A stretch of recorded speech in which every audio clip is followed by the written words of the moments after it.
भागवत गीता या भागवत गीता। भागवत किसका नाम है? कृष्ण। यानी अगर भागवत धर्म कहेंगे तो कृष्ण भगवान की पूजा। कृष्ण भगवान तो आप कृष्ण भगवान कहिए या फिर विष्णु भगवान कहिए, दोनों तो उन्हीं के अवतार थे वो लोग। अवतार में क्या 100% इंसान अवतार लेता था? मतलब वो नहीं, विष्णु भगवान के एक अंश थे, पूरा 100% नहीं। इसलिए एक ही समय में एक ही भगवान के 2-3 अवतार भी हो सकते हैं। ऐसा नहीं कि कृष्ण भगवान आए तो मतलब पूरा उनका पावर ऑफ एटर्नी लेके चले आए। पावर ऑफ एटर्नी समझते हैं? उनके बदले में सब काम वही कर देता है। तो विष्णु भगवान के वो क्या थे? एक अंश थे। तो क्या एक ही भगवान एक समय में 2 या 3 जगह अवतार ले सकते हैं कि नहीं ले सकते? ले सकते हो। अवतार में अंश आता है, 100% आ जाएंगे तो अवतार काहे कहलाएगा? अवतरण कहलाएगा ना। वो भाई आप ही आ गए हैं, वो लोग नहीं आता था लोग। तो ये सब भागवत वगैरह के बारे में समझा दिए थे। बताइए, तो शंकराचार्य जो थे उनके बचपन का नाम क्या था? क्या आगे जाके क्या बन गए? शंकराचार्य। शंकराचार्य ने कौन सा मत दिया? अद्वैतवाद। कौन सा मत? संप्रदाय बताइए, कौन सा संप्रदाय? स्मृति संप्रदाय। चौथी शताब्दी में दिया इन्होंने। सातवीं शताब्दी। इस समय इस्लाम धर्म इंडिया में क्या कर रहा था? एंट्री कर रहा था। शंकराचार्य बहुत भली भांति समझ गए थे कि जिस एक तो बौद्ध धर्म और जैन धर्म का बेहद प्रचार की वजह से वैसे ही लड़खड़ा गया था हिंदू धर्म, तो संगठित करना इनको जरूरी था। इनके मतों को चौथी शताब्दी में चुनौती दी गई। 12वीं शताब्दी कितने तरह के मत दिए गए? 4। कितने तरह के? 4 तरह के मत दिए गए। क्या अद्वैतवाद को रहने दिया गया या अद्वैतवाद को तोड़ दिया गया? तोड़ दिया गया। कौन आए थे? माधवाचार्य। माधवाचार्य ने कौन सा दिया? द्वैतवाद। इनको मानने वाले कौन समाज थे भाई? ब्रह्म समाज। इसके बाद आए निम्बकाचार्य।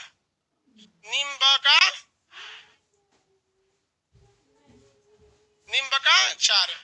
द्वैतवाद में इन्होंने क्या दिया? द्वैतवाद। और इनके मानने वाले कौन सा संप्रदाय? सनक संप्रदाय। सनक संप्रदाय। किसी को दिक्कत? इसके बाद आए कौन? वल्लभाचार्य। वल्लभाचार्य ने शुद्धाद्वैतवाद। पुष्टि संप्रदाय। रामानुजाचार्य कौन सा? विशिष्टाद्वैतवाद और श्री संप्रदाय। लेकिन इन सब ये भक्ति आंदोलन 16वीं सदी में अपने कहां पर पहुंच गया? उफान पर, चरमो उत्कर्ष पर। तो हम यहीं से चलते हैं। मेन जो भक्ति आंदोलन था वहां पर, तो जो भी भक्ति थी उसे 16वीं सदी में भक्ति को कितनी भाग में बांटे? कितनी भाग में? 2 भाग। एक था निर्गुण और एक सगुण। यहाँ से मेन भक्ति है। कौन सा? सगुण भक्ति। सगुण भक्ति में भगवान की क्या बनाई जाती है? मूर्ति। और इसमें मूर्ति नहीं बनाई जाती। सगुण भक्ति कितनी शाखाओं में गई? कौन कौन? राम भक्ति और कृष्ण भक्ति। राम भक्ति और कृष्ण भक्ति। ठीक है। निर्गुण भक्ति में किसी भगवान की मूर्ति बनाई जाती है? हाँ? नहीं। तो इसमें कौन सा? संत भक्ति। एक से एक संत आए हैं। याद रखिएगा, आपको ये संतों से सवाल पूछेगा और कंफर्म समझिए कि एक सवाल 110% पूछना ही पूछना है उसको भक्ति आंदोलन से। तो कुछ ऐसे हिस्ट्री के चैप्टर होते हैं जो बड़े छोटे होते हैं और जिसमें आपको 100% कंफर्म रहता है कि हमें 1-2 क्वेश्चन आना ही आना है। और कुछ हिस्ट्री के चैप्टर बहुत बड़े होते हैं और कंफर्म ही नहीं रहता है कि उसमें से आएगा कि नहीं आएगा। तो संत भक्ति, उसके बाद कौन सी? सूफी भक्ति। संत भक्ति बहुत बड़ी भक्ति है। इसमें आपका सबसे प्रमुख संत में गुरु नानक जी आते हैं। अब गुरु नानक देव जो थे उन्होंने अलग संप्रदाय सिख धर्म के वो पहले गुरु थे। तो सिख धर्म के पहले गुरु थे, तो उसमें कई टाइप के आपको क्या करेगा? क्वेश्चन पूछेगा। पहले गुरु, दूसरे गुरु, इस सब के बारे में क्वेश्चन पूछेगा। समझ में आया कि नहीं आ गया? ये बकलोल हट जाना तुम वहां से, टोपी नहीं उसमें से। वहां गर्ल्स का सीट है तो जाने दो ना उसको अंदर। बकलोल उसको कह रहा है कि उधर से आ जाओ।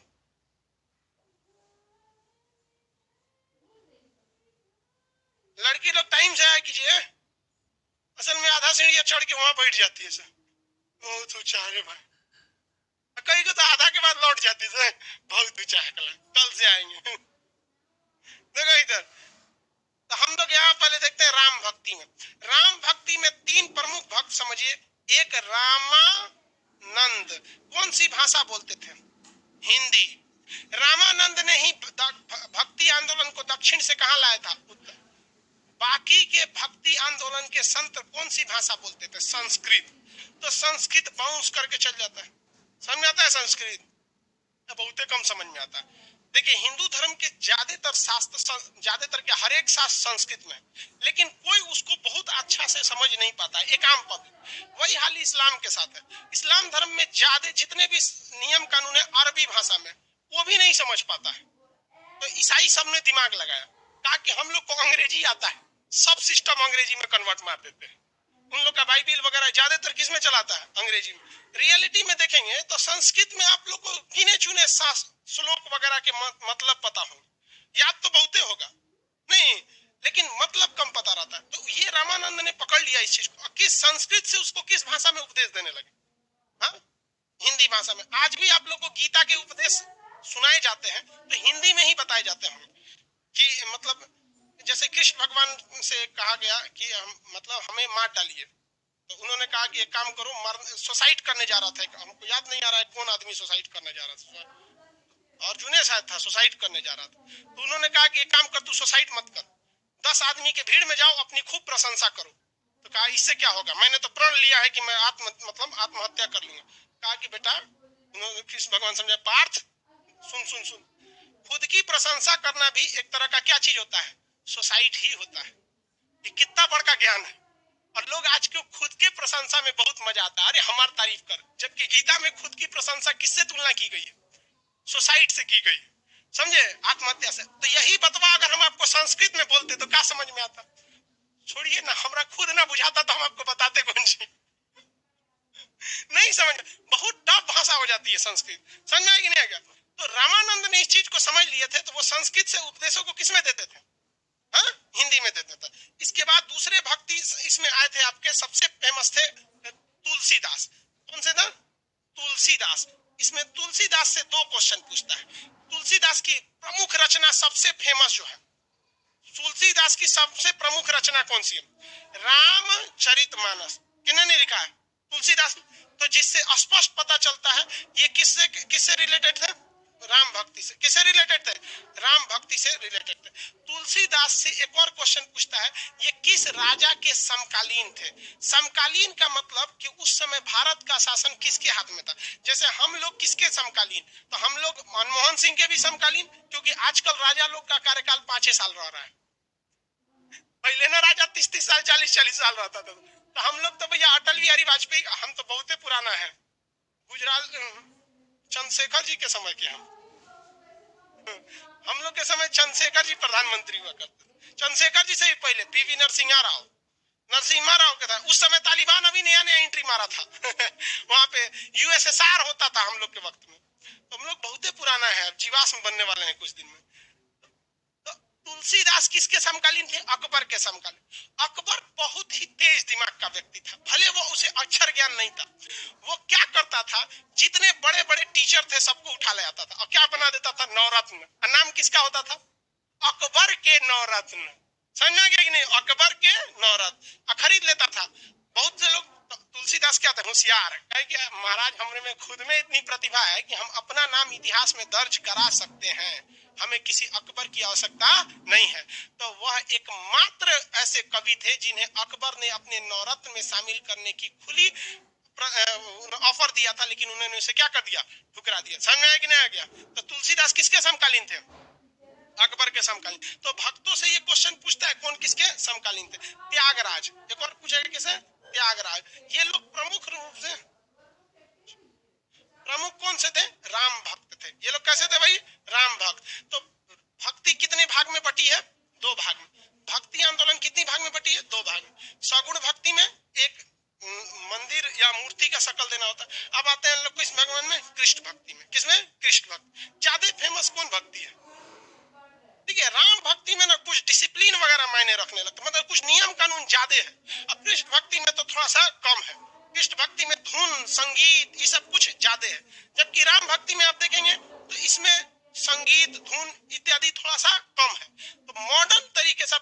कृष्ण भक्ति में ना, तो वृंदावन में जाइएगा तो वहां पर भक्ति में सब मतलब संगीत वगैरह का प्रयोग राम भक्ति की तुलना में किसमें ज्यादा है? कृष्ण भक्ति में। किसमें? कृष्ण भक्ति में। कृष्ण भक्ति में सबसे प्रमुख आते हैं विठल स्वामी। क्या नाम था? विठल स्वामी। विठल स्वामी, विठल स्वामी सबसे बड़े कृष्ण भक्त थे।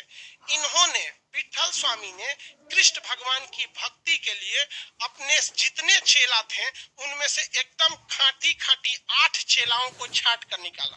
खाटी खाटी कितने चेलाओं को छांट के निकाला? 8 चेलाओं को छांट के निकाला। उन 8 को नाम दिया गया अष्टछाप। क्या नाम दिया गया? अष्टछाप। 8 चेला थे, उन्हें क्या कहा गया? अष्टछाप। उस अष्टछाप में ही एक थे सूरदास। कौन थे? सूरदास। सूरदास जो थे बहुत ही बड़े कृष्ण भक्त थे। सूरदास, सूरदास राम भक्त थे कि कृष्ण भक्त थे? कृष्ण भक्त थे। तो अष्टछाप किसने बनाया था? विठल स्वामी। विठल स्वामी के कृष्ण भक्ति के सबसे बड़े बड़े 8 भक्तों को क्या कहा जाता है? अष्टछाप। गलती मत कीजिएगा, एक होता है अष्ट दिग्गज। अष्ट दिग्गज तेलुगु भाषा के जानकारों को कहा जाता है जो कृष्ण देव राय के समय थे। अष्ट प्रधान अभी पढ़ाएंगे आपको, शिवाजी के मंत्रियों को क्या कहा जाता था? अष्ट प्रधान। तो ऐसे कंफ्यूजन में नहीं होना है। ये क्या चीज है भैया? अष्टछाप। किस भगवान के लिए? कृष्ण भगवान के लिए। इसके अलावा कृष्ण भगवान की भक्ति में मीराबाई का नाम बहुत फेमस आता है। किसका? मीराबाई। हालांकि ऐसे जिस तरह से मीराबाई की रचनाएं हैं तो ऐसा लगता है कि जैसे मीराबाई कृष्ण भगवान के समकालीन हो। जिस तरह से राधा तो कृष्ण भगवान के समकालीन थी, रुक्मणी से तो शादी ही हुआ था। तो मीराबाई की आप रचनाओं को पढ़ेंगे तो ऐसा लगेगा जैसे मीराबाई कृष्ण भगवान की क्या थी? समकालीन थी, जबकि ऐसा कुछ नहीं है। मीराबाई तो हैदे अकबर के समय थी और कृष्ण भगवान का कोई नौते पते नहीं वहां से, इतना पुराना।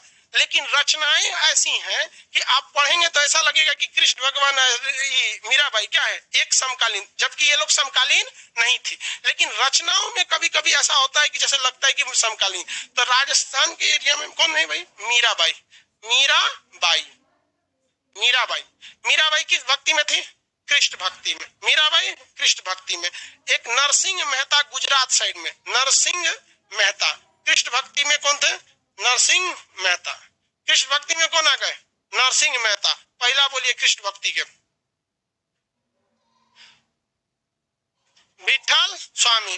विठल स्वामी के 8 शिष्यों को कहा गया अष्टछाप। क्या कहा गया? अष्टछाप में सबसे प्रमुख सूरदास। सबसे प्रमुख कृष्ण भक्ति की महिला गुजरात में कौन थे? नरसिंह मेहता। हाँ, नरसिंह मेहता, ये याद रखिएगा क्योंकि गांधी जी नरसिंह मेहता के बहुत ही ज्यादा, गांधी जी उनके श्लोकों को पढ़ा करते। वैष्णो जन तो तेरे कहिए, ये उनकी भक्ति थी। तो ये नरसिंह मेहता से सबसे ज्यादा गांधी जी किस भक्त से प्रभावित थे? नरसिंह मेहता से। दोनों जने गुजराती के थे लोग, समझ में आ गया कि नहीं आ गया? गुजरात के नरसिंह मेहता। महाराष्ट्र के क्षेत्र में एक बहुत बड़े कृष्ण भक्त थे जिनका नाम था तुकाराम। क्या नाम था? तुकाराम। तो महाराष्ट्र के क्षेत्र में सबसे महत्वपूर्ण कृष्ण भक्त तुकाराम। तुकाराम, तुकाराम जो थे वो शिवाजी के समकालीन थे। किसके समकालीन? शिवाजी।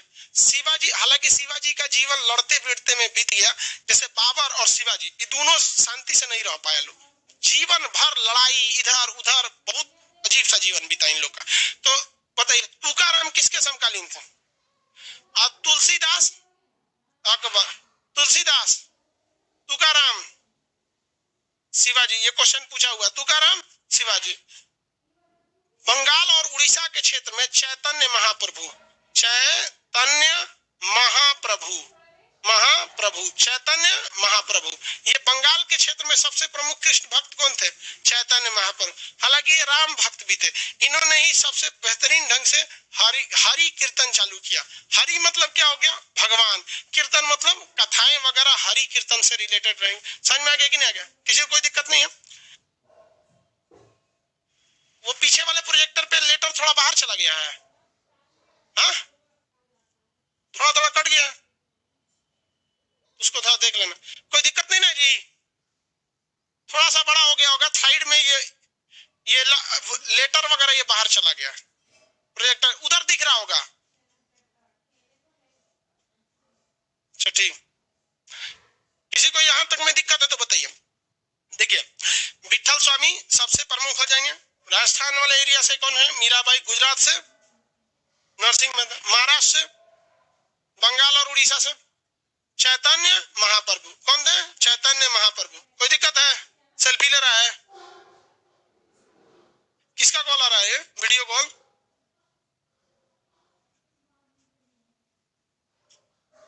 पापा का कॉल था। जो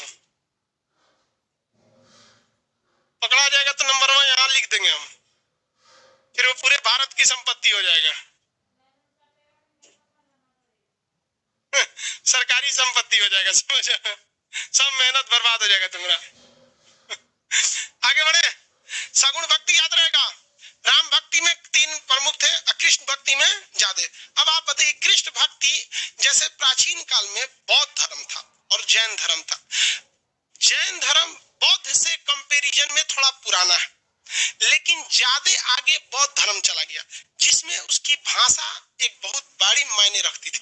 दूसरा, बौद्ध धर्म उतना कठोर नहीं था जितना कौन था? जैन धर्म। ठीक उसी तरह राम भक्तों से ज्यादा कौन भक्त निकल गए?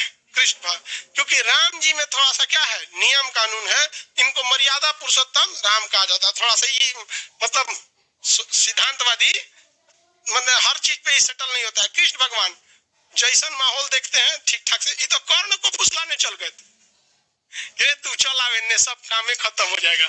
तो कर्ण इनकार कर दिया। क्या पूरा इतिहास में हमको कहा जाएगा कि युद्ध के समय में पलट गए थे। तो किधरों से, मतलब महाभारत में देखे थे, अंततः प्रयास किए थे किस चीज के लिए?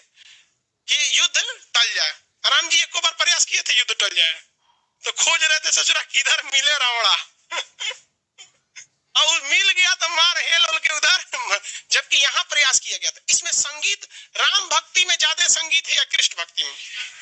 कृष्ण भक्ति में संगीत की ज्यादा है। अब हम आते हैं किसमें? संत भक्त, निर्गुण भक्ति और सगुण भक्ति। निर्गुण भक्ति और सगुण भक्ति में यहाँ कौन भक्ति है भैया? संत और सूफी। तो वो वाले कौन थे भाई? सगुण वाले खत्म हो गए सगुण। अब हम लोग किसमें आते हैं? निर्गुण। सूफी भक्ति ज्यादातर मुस्लिम लोग में थे। सूफी भक्ति किसमें थे? मुस्लिम। मुस्लिम में पहले क्या था? संगीत बहुत ज्यादा मना था। इस्लाम में संगीत क्या है? बहुत मना है। बट इन्होंने संगीत को एक हल्का अनुमति देकर उस संगीत को भक्ति के रूप में जब मिलाया तो उसमें क्या हो गया? सूफी भक्ति। तो संगीत का प्रयोग मनोरंजन को न करके भक्ति में किया जाए तो वो क्या कहलाता है? सूफी भक्ति। तो यहाँ पे भी तो वही चीज था। कृष्ण भगवान का जो भी संगीत है, तो संगीत को मनोरंजन से हटा के भक्ति में लगाने के लिए इस्लाम धर्म में कौन सा था? सूफी भक्ति। और संत में भी देखिएगा, आप जाइएगा गुरु नानक जी या किसी भी गुरुद्वारा में, तो आप ध्यान से देखिएगा वहां गुरुवाणी बजती रहती है और उसमें पंजाबी संगीत वगैरह के साथ साथ भक्ति होती रहती है। तो इन दोनों में, निर्गुण भक्ति में संगीत का काफी ज्यादा महत्व है। अब इसमें संत भक्ति में बहुत सारे संत आए। कबीर आए, जो कबीर जो किसके शिष्य थे? रामानंद, रामानंद से। कबीर के शिष्य दादू दयाल थे। कबीर आए थे, धन्ना आए थे, रैदास आए, बहुत सारे आए। तो पहले एक एक करके हम लोग देखते हैं, एक के बार में सब तो देख नहीं पाएंगे। अब वैसे सूफी संत में भी बहुत ज्यादा आए लोग, जैसे जिसमें सबसे प्रमुख सूफी संत जो थे वो ख्वाजा मोइनुद्दीन चिश्ती। कहाँ पे दरगाह है? ख्वाजा मोइनुद्दीन चिश्ती का दरगाह कहाँ है? अजमेर में। उसी तरह संत भक्ति में सबसे प्रमुख संत भक्ति कौन थे? कबीरदास और गुरु नानक। गुरु नानक, गुरु नानक और कबीर। कबीर बहुत ज्यादा है, लेकिन अभी गुरु नानक जी को ही पढ़ाने में बहुत ज्यादा समय लग जाएगा, इसलिए हम नीचे नहीं लिख रहे हैं। ऐसा मत सोचिएगा कि दुए ठो लोग, ये बहुत ज्यादा। जैसे यहाँ हम कैसे लिखे, तो यहाँ मतलब अभी पहले हम लोग किसको चालू करते हैं? गुरु नानक जी। किसे? गुरु नानक जी। गुरु नानक जी का जन्म कहाँ हुआ?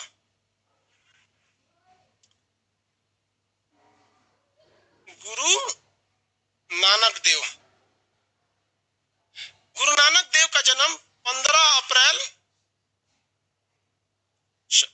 1469 भाई जो जितना है, कहाँ हुआ था? पाकिस्तान में। पाकिस्तान में भी पंजाब है और भारत में भी क्या है? पंजाब। तो विभाजन के बाद दोनों राज्यों में पंजाब मिला है। वहां लाहौर है पंजाब में और यहाँ के पंजाब में अमृतसर। यहाँ वाले में। तो ये इनका जन्म पाकिस्तान में हुआ। पाकिस्तान में जगह का नाम क्या था? ननकाना साहिब। ननकाना साहिब, इसी को आप तलवंडी कहते हैं। तलवंडी, तलवंडी या ननकाना साहिब, तलवंडी या ननकाना साहिब। तो गुरु नानक देव का जन्म कहाँ हुआ?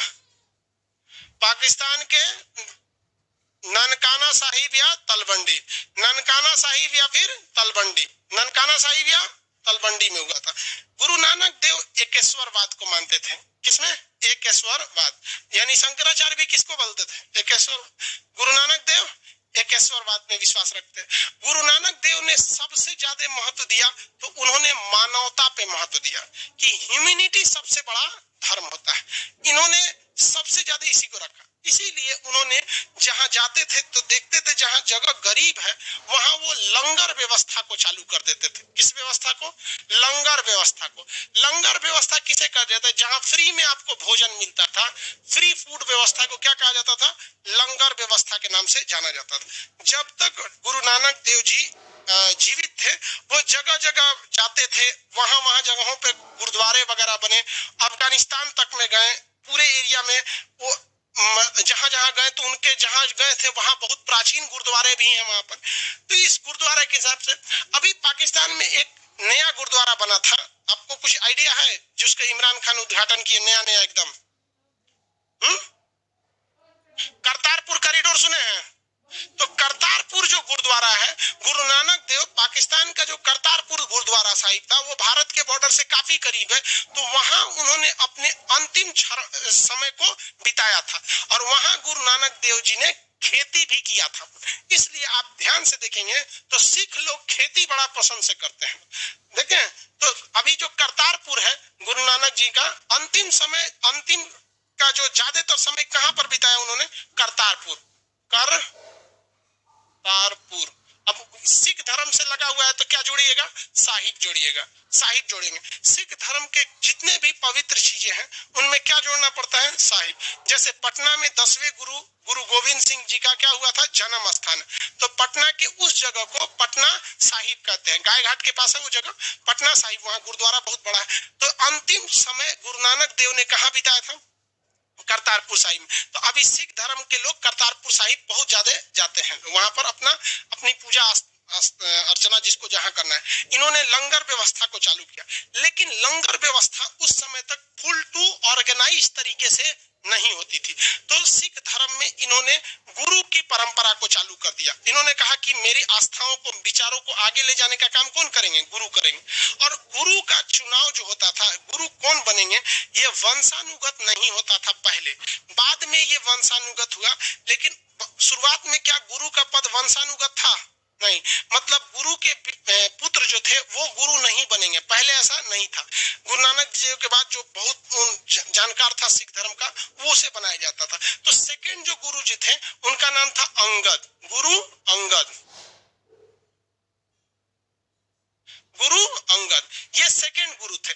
इनके दो प्रमुख योगदान याद रखिएगा। सेकंड गुरु का नाम क्या था? अंगद। इन्होंने लंगर व्यवस्था को क्या कर दिया? कंपलसरी कर दिया। क्या कर दिया? अनिवार्य कर दिया, अनिवार्य कर दिया। आप देखिए अभी भी जाइएगा गुरुद्वारा में आपको खाने पीने को व्यवस्था मिलेगा। तो जो लंगर व्यवस्था का पहला स्टार्ट किसने किया था? गुरु नानक देव। लेकिन सुचारू रूप से कंपलसरी हर गुरुद्वारे में किसने किया था? गुरु अंगद ने। चौथे नंबर के गुरु, सेकंड नंबर, सेकंड गुरु कौन थे? गुरु अंगद। लंगर व्यवस्था को वेल कंपलसरी और ऑर्गेनाइज तरीके से किसने किया? गुरु अंगद ने किया। आप आज भी आप गुरुद्वारा में जाइएगा तो आपको खाना पीना मिलता है और बेहतरीन ढंग से। ऐसा नहीं है कि आधा दे देगा तो कितना खाता है रे, ऐसा कुछ नहीं। वहां आप अगर 365 दिन जाके खाइएगा तो भी कोई नहीं। अरे वहां हम गुरुद्वारा में देखे हैं लोग मर्सिडीज से उतर के खाते हैं, करोड़ों की गाड़ी से। तो वो एक आस्था है उनके लिए। और आराम से रोटी लेते हैं, प्रसाद होता है। और रोटी वगैरह एकदम बढ़िया से घी लगा के, ही ना कि खिला रहे हैं तो कुछ खिला दो, ऐसा नहीं। बहुत बेहतरीन ढंग से साफ सुथरा तरीका से खिलाते हैं। और इन्होंने एक अलग लिपि लिखना चालू किया जिसका नाम था गुरुमुखी लिपि। कौन सी? गुरुमुखी लिपि। कौन सी लिपि? गुरुमुखी लिपि। जैसे संस्कृत वगैरह है, उर्दू है, अरबी है। वैसे सिख धर्म में कौन सी लिपि प्रसिद्ध है भैया? गुरुमुखी लिपि। तो गुरुमुखी लिपि का स्टार्ट किसने कर दिया था? गुरु अंगद देव ने, गुरु अंगद ने। तीसरे जो गुरु थे, तीसरे गुरु का नाम था अमरदास। क्या नाम था? अमरदास। तीसरे गुरु का नाम अमरदास। अमरदास जो गुरु थे ये पारिवारिक जीवन में ही रहे। पारिवारिक जीवन में रहते हुए भी ये क्या किए? गुरु के कर्तव्यों का निर्वहन किए, गुरु के कर्तव्य का पालन किए।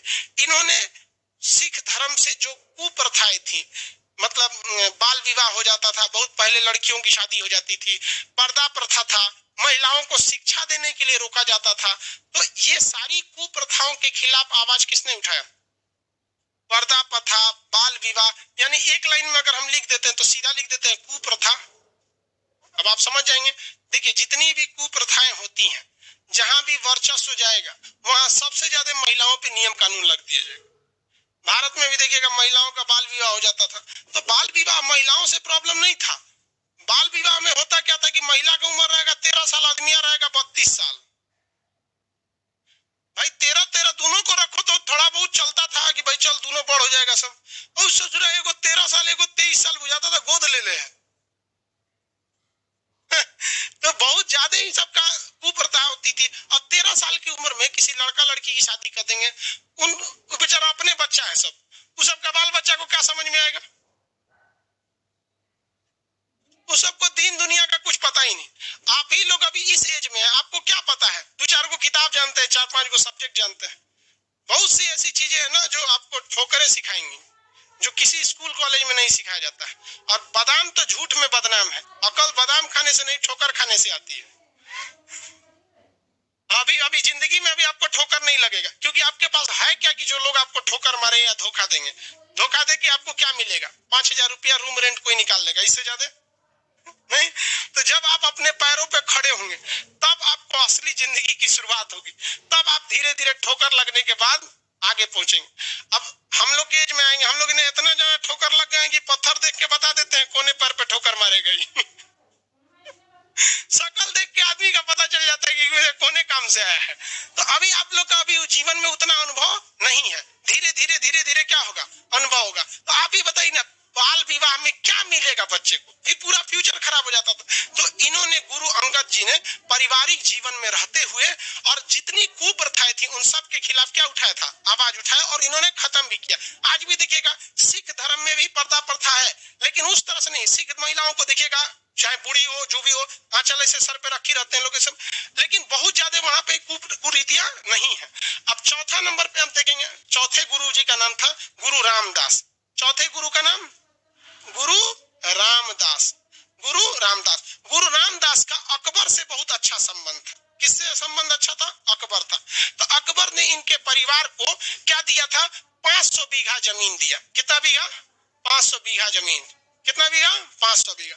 ये 500 बीघा जमीन तालाब बनाने के लिए दिया गया था। क्या बनाने के लिए? तालाब। क्या बनाने के लिए? तालाब बनाने के लिए। तालाब को हम लोग सरोवर कहते हैं, सरोवर। तो सरोवर को सर भी कहा जाता है, सरोवर या सर। अब वो तालाब में ये लोग जो चौथे गुरु थे, गुरु रामदास जी, तो उस तालाब में ये अपनी जो गुरुमुखी लिपि थी या जो भक्ति थी उससे इसको पानी मिला के इसे शुद्ध करना। जैसे गंगा जल में क्या है? आस्था है कि भैया शुद्ध है, मुसलमान लोग आबे जमजम है कि नहीं, वैसे ये क्या नाम है, वेटिकन सिटी में चर्च का भी पानी दिया जाता है। तो वैसे ये सिख धर्म के लिए एक तालाब बनाना चाहते थे। क्या बनाना चाहते थे? तालाब। तालाब को ही क्या कहा जाता है? सर या सरोवर। सर या सरोवर। उसमें पूजा पाठ करके जो भी इनके विधि विधान है, अब हम लोग या हम और आप प्रॉपर तो सिख है नहीं जो 100% जानेंगे लोग कि क्या क्या विधि विधान होते हैं, तो लेकिन उसमें करके उसे ये शुद्ध पानी बनाना चाहते थे, जिससे कि मतलब गुरुद्वारा वगैरह में जा सके, और लोग जब आए तो उसी सरोवर में, उसी तालाब में क्या कर सके? स्नान कर सके। नहीं देखते गंगा में ऐसे डुबकिया लगाया जाता है, होता है कि नहीं होता है जी? ईसाई धर्म में भी होता है, बैप्टिज्मा टैंक कहते हैं, उसमें जाके क्या करता है? ऐसे नहाता है। तो ये भी वो सरोवर बनाना चाहता है, और वो शुद्ध था, धार्मिक रूप से क्या था? शुद्ध था। तो ये जो सरोवर था यानी सर था, इसे नाम दिया गया अमृत। क्या नाम दिया गया? अमृत।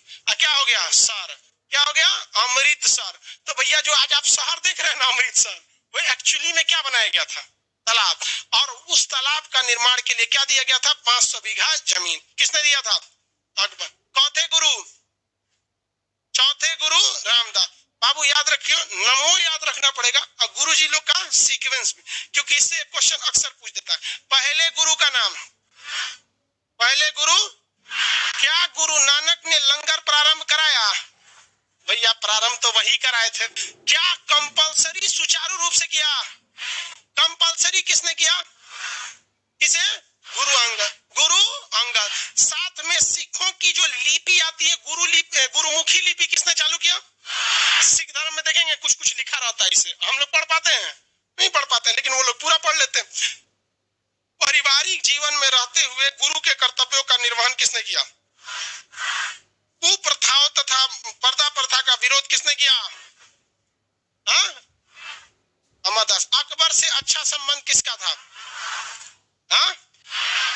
गुरु रामदास का। गुरु रामदास का। 500 बीघा जमीन किस लिए दिया गया था? अमृतसर की स्थापना के लिए। अमृतसर एक्चुअली में क्या है? आपको क्या लग रहा है 500 बीघा में एगो शहर बस जाएगा? 500 बीघा होता कौन सी? एगो छोटा सा गांव।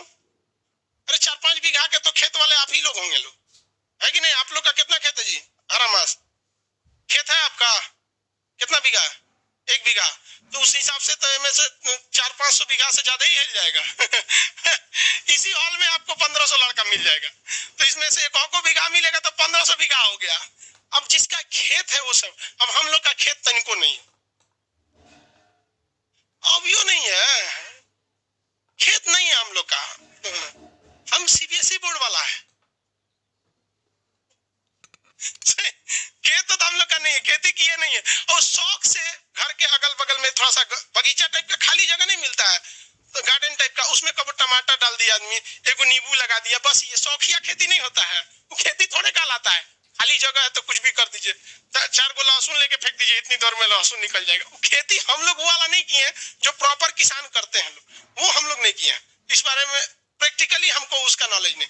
तो 500 बीघा बहुत ज्यादा नहीं होता है, बहुत ज्यादा नहीं होता है, थोड़ा सा जगह होता है, मतलब थोड़ा भी नहीं कहेंगे इसको, एगो गांव बस सकता है 500 बीघा में, तो एक गांव बराबर जमीन। तो इसके लिए उन्होंने क्या दिया था? अब आगे आते हैं, अगले गुरुजी का नाम था, जो सबसे अगले गुरुजी बड़ा फेमस थे। लाइव वाले लोग ध्यान से समझिए,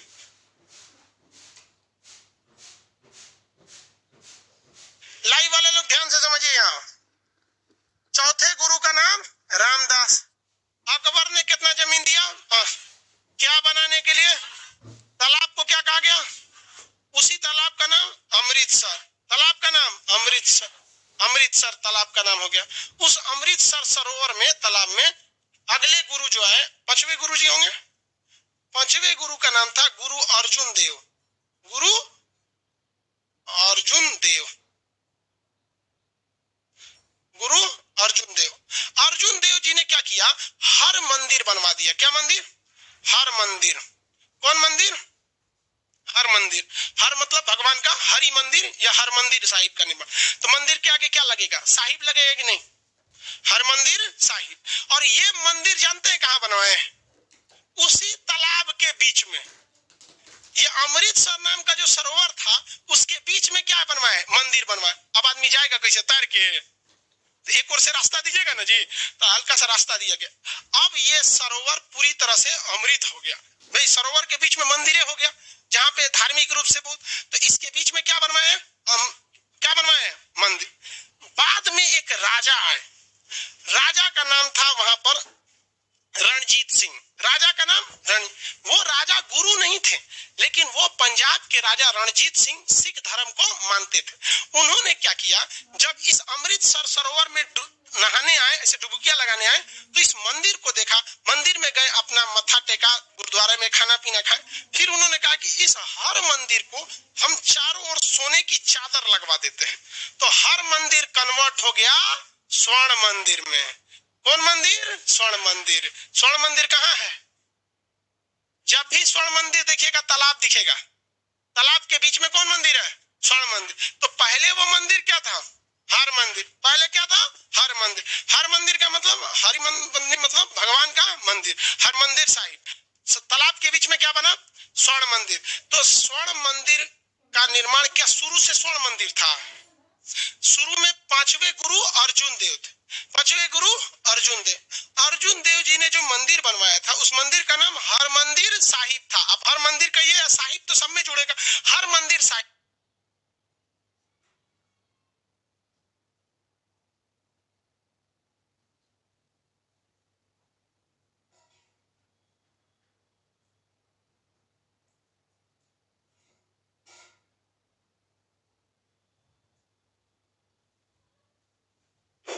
आगे बढ़े। स्वर्ण मंदिर को सोने की परत किसने चढ़वाया? राजा रणजीत सिंह, राजा रणजीत सिंह। आगे बढ़े। अब इन्होंने और भी बहुत सारे काम किए अर्जुन देव ने। अर्जुन देव जी ने कहा कि जो गुरु नानक जी के उपदेश हैं या फिर अलग अलग गुरुओं के जो उपदेश हैं, ये उपदेश आने वाले वक्त में समाज इतना व्यस्त हो जाएगा कि ये उपदेशों को भूल जाएगा। इसे एक किताब के रूप में संकलित करना बहुत ज्यादा जरूरी है। यहाँ पर इन्होंने दिमाग लगाया कि हर धर्म की एक धार्मिक किताबें हैं, है कि नहीं धार्मिक। तो इन्होंने भी कहा कि भैया हम गुरु ग्रंथ साहिब की रचना करें। किसकी? गुरु ग्रंथ साहिब। उसमें गुरु नानक देव जी के उपदेश, अन्य गुरुओं के उपदेश, अर्जुन देव जी के उपदेश, साथ ही साथ अन्य लोगों के भी बहुत सारे उपदेश है। अन्य जो संत हुए हैं, ऐसा नहीं है कि इन लोगों के अंदर ईगो है कि बाकी धर्म में भी कुछ अगर अच्छा बात बोला है हम अपने किताब में नहीं रखेंगे, बाकी संतों ने बोला है हम अपने किताब में नहीं रखेंगे। बाबा फरीद इस्लाम धर्म के मानते थे, लेकिन वो भी समाज के लिए अच्छे उपदेश रखते थे। तो अर्जुन देव जी ने जो पुस्तक लिखी, क्या नाम है उस पुस्तक का? गुरु ग्रंथ साहिब। उसमें बाबा फरीद के दिए गए उपदेशों को भी शामिल किया। इसलिए देखिएगा सिख धर्म जो है ना, उसमें आपको जैसे जैसे उपदेश शामिल किए जाएंगे तो उसी तरह से विचारधारा भी बनती जाएगी। आप हिंदू हैं, मुस्लिम हैं, ईसाई हैं, इससे कोई फर्क नहीं पड़ता। आप गुरुद्वारा में बैठ के खाना खाएंगे, आपको उतनी ही इज्जत से खाना खिलाया जाएगा जितने की किसी एक सिख को खिलाया जाता है। उतनी ही इज्जत से खाना खिलाया जाएगा जितने भिखारी को और मर्सिडीज से उतरने वाले किसी बहुत बड़े आदमी को खिलाया जाता है। तो इन्होंने कई चीजों को संकलित किया और इनके अंदर वो वाली भावना नहीं थी। दूसरे धर्म के लोग रहते हैं हमारे धर्म में से रहेगा, वो में शामिल करेंगे हम, कितना अच्छा है तो क्या मतलब, समझ आ रहा है कि नहीं आ रहा है। तो इन्होंने कौन सी पुस्तक लिखी? गुरु ग्रंथ साहिब। गुरु ग्रंथ साहिब, इसे हम आदि ग्रंथ भी कहते हैं। क्या कहते हैं? आदि ग्रंथ। आदि ग्रंथ, इसमें गुरु लोग की किताबों की क्या है? उपदेशों की संकलन है। अब सिख धर्म का सबसे पवित्र पुस्तक कौन हो जाए? गुरु ग्रंथ साहिब। गुरु ग्रंथ साहिब। देखिए इसके ये अकबर के बाद अकबर का बेटा कौन था? शाहजहां, जहांगीर। अकबर का बेटा जहांगीर। जहांगीर का एक बेटा था खुसरो, जिसने विद्रोह कर दिया अपने बाप के खिलाफ। किसके खिलाफ? अपने ही बाप के खिलाफ। और दिल्ली में कहा कि मेरा बाप एक नंबर का ससुर अय्यास है। जहांगीर हुआ ससुर में बहुत खजरा था, वो थोड़ा सा लफुआ टाइप का था, समझते हैं। वो उसका दिल नहीं था, होटल था, डेली कोई ना कोई आ जाता था।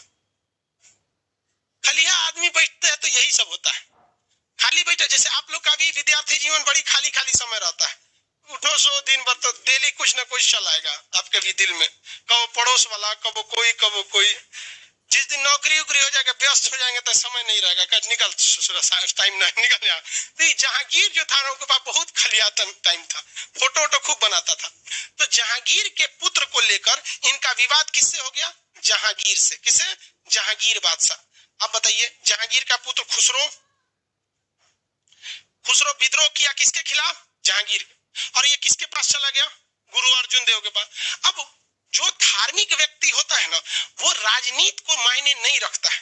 जबकि राजनीतिक रूप से दृष्टि से देखिएगा तो खुसरो को शरण नहीं देना चाहिए था। राजनीति के दृष्टि से देखिएगा, भाई हम काहे लिए देंगे? चाइना हमारे ऊपर हमला काहे कर दिया? हम लोग उसके यहाँ से वो गुरु भागे थे दलाई लामा, हम लोगों ने शरण दे दिया। शरण दे दिया कि नहीं दे? कौन हमला कर दिया? चाइना। अब तालिबान जो है मार रहा है अशरफ गनी को। अशरफ गनी भागे थे तजाकिस्तान, कहा कि चुपचाप यहाँ से भाग जाइए, हम आपको ना रखेंगे, आपके चक्कर में हम हो जाएंगे। तो ये राजनीतिक विचारधारा होती है। राजनीति में सिद्धांत वगैरह बहुत मायने नहीं रखते, हमारा फायदा मायने रखता है। तो ये गुरु जो थे, ये राजनीतिक आदमी थोड़े थे जो कहेंगे कि तुम्हारे आने से ये नहीं होगा। इन्होंने सिद्धांत दिखाया कि भाई हमारे यहाँ गुरु की परंपरा है, लंगर में कोई भी खा सकता है, कोई भी गुरु के शरण में आ सकता है। तो इन्होंने गुरु के शरण में रख लिया। ये आया तो किसको मरवा दिया? गुरु अर्जुन देव को। देखिए उन्होंने तो अपना सिद्धांत दिखाया, इस बैल को अपना सिद्धांत नहीं दिख रहा है कि कोई व्यक्ति है, वो राजा नहीं, वो कोई धार्मिक व्यक्ति है, नहीं मारना चाहिए। मारना चाहिए? नहीं मारना चाहिए, गलत बात है ये सब चीज। आप इतिहास उठा के पढ़िएगा तो दिल्ली के ही थे, नाम था निजामुद्दीन औलिया, उनसे अलाउद्दीन खिलजी ने कहा था कि हमें हिसाब करना है आपके। तुगलक वंश में आए थे ग्यासुद्दीन तुगलक, उसने भी कहा कि हमें भी हिसाब करना है, लेकिन कोई हमला उमला नहीं किया।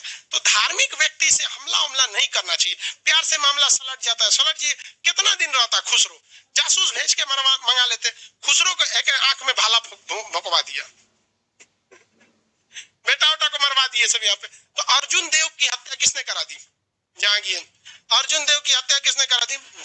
इससे सिख धर्म में एक उबाल आ गया कि भाई किसी के धार्मिक गुरु को आप मार देंगे, ये तो गलत बात है। आप राजा है तो इसका मतलब ये नहीं होगा। तो अगले जो गुरु है हर गोविंद आए। कौन है? हरि गोविंद। हरि गोविंद ने गुरुद्वारा में एक तख्त रखवाया, तख्त मतलब सिंहासन, और तख्त का नाम था अकाल तख्त। क्या नाम था? अकाल तख्त। मतलब ये गुरु का क्या है? सिंहासन है, और इसका कोई आदि अंत नहीं है, अकाल है, मतलब इसका कोई काल नहीं है, अकाल तख्त है, ये गुरु का सिंहासन है, इसे कोई मिटा नहीं सकता। और नगाड़ा बजाने की परंपरा चालू किया। तो आज भी सिख धर्म में देखिएगा ना, नगाड़ा बजाने की बहुत बड़का ढोलक टाइप का रहता है नगाड़ा। तो इसके बाद जो गुरु आए उन्होंने क्या चालू किया? नगाड़ा बजाने की परंपरा और अकाल तख्त। छठे गुरु थे हर गोविंद। चलिए पहले इसको पूरा देखिए एक बार, 5 ठो। आज 5 देख लेते हैं, कल 5 को करा देंगे, 10 याद हो जाएगा। याद हो गया कि नहीं हो गया? बताइए। पहले गुरु, दूसरे गुरु, तीसरे गुरु हाँ अमरदास, चौथे गुरु रामदास, पांचवे गुरु अर्जुन देव, पांचवे गुरु अर्जुन देव। अर्जुन देव। अब हम इन लोगों के एक बार देख लीजिए, हम इनके स्पेसिफिकेशन को पूछेंगे, आप बताइएगा। लंगर व्यवस्था को सुचारू रूप से चालू किया हाँ गुरु अंगद। अकाल तख्त तो कल पढ़ाएंगे यहाँ पे। गुरुमुखी लिपि प्रारंभ किया गुरु अंगद। आदि ग्रंथ साहिब पुस्तक की रचना गुरु अर्जुन देव। हर मंदिर का निर्माण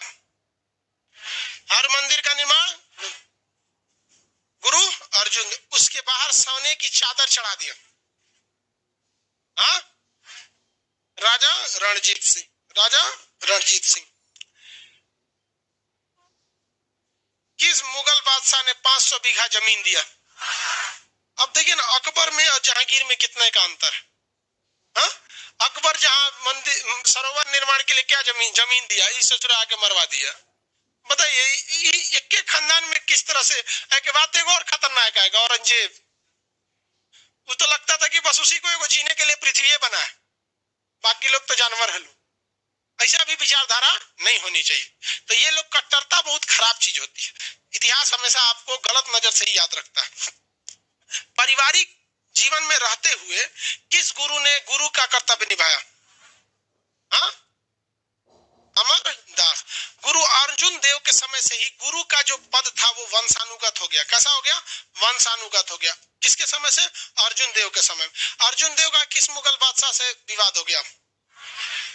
हाँ जहांगीर के पुत्र को शरण देना राजनीतिक रूप से सही था, राजनीतिक रूप से सही नहीं था, लेकिन धार्मिक रूप से सही था। सही। धर्म क्या जो मुसीबत देख के पलट जाए, ऐसा नहीं ना हो सकता है। तो खैर इतिहास याद भी तो रखेगा इस चीज को कि भाई देखिए, जीत जाना बहुत बड़ी बात नहीं होती है, लेकिन युद्ध में हार निश्चित है, फिर भी युद्ध में उतरना ये महानता कहलाता है। समझ में आ गया कि नहीं आ गया? तो अर्जुन को तो पहले से पता था हम ही जीतेंगे। पता था कि नहीं पता था? भाई जिसके पास ही रहे। तो ये धार्मिक चीज में ना थोड़ा राजनीतिक चीज से अंतर होते हैं। ऐसे अमृतसर क्या चीज है? सरोवर का नाम है। 500 बीघा जमीन किसके लिए दिया गया? त्याग तालाब के लिए। त्यागराज किस भक्ति के थे? राम भक्ति। तुलसीदास, तुकाराम, कृष्ण भक्ति। तुकाराम किस राजा के समकालीन थे? शिवाजी। तुलसीदास किसने प्रारंभ किया? चैतन्य महाप्रभु। किसने प्रारंभ किया? किस भक्ति के शाखा में मूर्ति बनाकर पूजा की जाती है? सगुण भक्ति में। किस भक्ति में मूर्ति नहीं बनाई जाती? निर्गुण भक्ति की कितनी शाखाएं? एक संत, दूसरा सूफी। संत और सूफी भक्ति ने क्या संगीत को मान्यता दिया या नहीं दिया? संगीत को मनोरंजन का साधन बनाया या भक्ति का साधन? भक्ति का साधन बना दिया। किसी को कोई दिक्कत है? आगे बढ़ जाए। आपको पांचों गुरु याद रहेंगे। पहले गुरु का नाम, गुरु नानक देव का जन्म कहाँ हुआ? पाकिस्तान के तलवंडी में। अभी उस जगह का नाम ननकाना साहिब। गुरु नानक देव ने अंतिम क्षण कहाँ बिताए थे? करतारपुर साहिब। खेती वगैरह कहाँ किए थे? करतारपुर साहिब में। उन्होंने क्या लंगर को सुचारू चालू किया? बस प्रारंभ किए थे। अंगद देव ने क्या किया? कुप्रथाओं जैसे पर्दा प्रथा वगैरह का विरोध किसने किया? अमर। पारिवारिक जीवन में रहते हुए गुरु का कदम, गुरुमुखी लिपि की खोज, गुरु अंगद। आदि ग्रंथ गुरु नानक पुस्तक की रचना, गुरु अर्जुन। गुरु का पद वंशानुगत हुआ, जहांगीर से विवाद हुआ, गुरु अर्जुन। हर मंदिर का निर्माण हुआ, सोने की चादर चढ़ाई गई, हाँ, राजा रणजीत। और 4 गुरु 5 गुरु और हो जाएंगे। अब लास्ट गुरु जो थे उनका नाम क्या था? पटना में जन्म लिए थे, गुरु गोविंद सिंह। उन्होंने अपने को क्या किया दिया? लास्ट गुरु। कहा कि अब मेरे बाद कोई गुरु नहीं रहेगा। अब ये जो गुरु ग्रंथ साहिब पुस्तक है इसे ही अकाल तख्त पे रखा जाए, यही गुरु के काम को करेगी। तो जब कभी भी देखिएगा गुरु पूर्णिमा वगैरह होता है ना, तो डोली निकलती है, पालकी। पालकी जो होती है ना, डोली, डोली खूब सजा धजा के डोली निकाला। और डोली में क्या गुरु बैठे रहते हैं? कौन बैठते हैं? गुरु ग्रंथ साहिब को बहुत इज्जत से, उन्हें उतनी ही इज्जत दी जाती जितनी किसको दी जाती थी? गुरु को। क्योंकि 10वें गुरु गुरु गोविंद सिंह ने कहा था कि अब हमारे बाद गुरु का कर्तव्य का निर्वहन कौन करेगा? गुरु ग्रंथ साहिब पुस्तक ही करेगी। तो पालकी यानी डोली में किसे ले जाया जाता है? गुरु ग्रंथ साहिब को। अब पूरा अकाल तख्त का मतलब समझ में आ गया ना? पूरे सिंहासन उसको कोई मिटाने वाला नहीं। गुरु गोविंद सिंह जो 10वें गुरु थे, जन्म कहाँ हुआ था? पटना। तो जगह क्या कहलाया? पटना साहिब। लेकिन उनकी शिक्षा दीक्षा यहाँ से नहीं हुई। उन्होंने सिख धर्म को तो एकदम फौजी बना के रख दिया, एकदम फौजी बना दिया।